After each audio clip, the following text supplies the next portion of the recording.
আজকের রেসিপি মুংফলির চাটনি। প্রথমে বাদামগুলোকে দিয়ে রোস্ট করে নিতে হবে।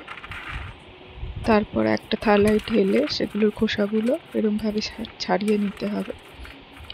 ভালো করে ছাড়িয়ে মিক্সিতে দিয়ে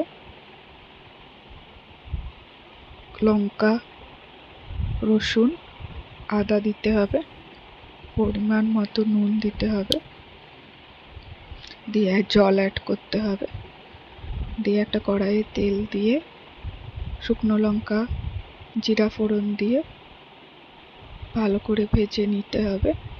হালকা লাল লাল হয়ে গেলে পেঁয়াজ অ্যাড করতে হবে। পেঁয়াজটাকে সুন্দর করে লাল লাল করে ভেজে নিয়ে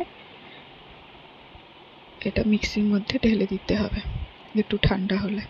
তারপর মিক্সিটাকে আরেকবার ঘুরিয়ে নিতে হবে। তারপর তেল দিয়ে তার মধ্যে একটু গরম হলে সরষা দিয়ে শুকনো লঙ্কা দিয়ে ভালো করে নাড়িয়ে নিয়ে ওর মধ্যে কারি পাতা অ্যাড করে একটু ভাজা ভাজা হলে নামিয়ে চাটনিটার মধ্যে দিয়ে দিতে হবে। তারপর নাড়িয়ে নিয়ে মিশিয়ে নিতে। চাটনি আমাদের রেডি। পরিবেশন।